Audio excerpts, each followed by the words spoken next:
Good morning again. So those of you wondering why we had to replace the driver's side upper hinge, that's why. So see this piece right here?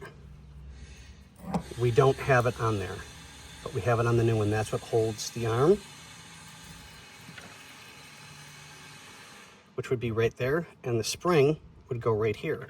That's why the door won't stay open. Yay. So now I've got to try and squeeze this in the spot that I've got to work with, which is not much, but it's the only way I know how to do it without having to take the entire door assembly off, you know, take the chance of scratching the car, tape everything up, take the fender off so we can, no, it's not worth it. And I have a good alignment on the passenger, or on the lower hinge.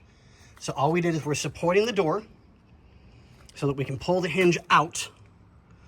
I'll manually put the screws in one at a time, get them lined up to where I think they need to be. I've left myself some tape marks for where the back of the hinge goes. I've left myself a line that no one will be able to see once I get the hinge back on. Then I'll take some rubbing alcohol and I'll get the marker off so I can get everything in place. And we will get this back in action again. So I'll clean up my area real good, get it taken care of, get my nuts and bolts in. We found another screw to use to hold the hinge on properly, so we'll have all three screws like it's supposed to. But this just goes to show you how bad the shop that had the car before us did.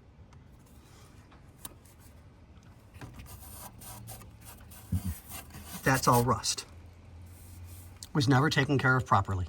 Not by the owner. The owner didn't know, and it's the owner, something along those lines, but whatever. The now owner of the car didn't know that the car was not being properly taken care of.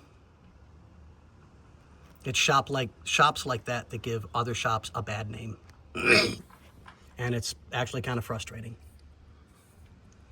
Okay, guys, let me get this back together so we can keep our client happy and driving his car again. All right, guys, we'll catch you on the next one.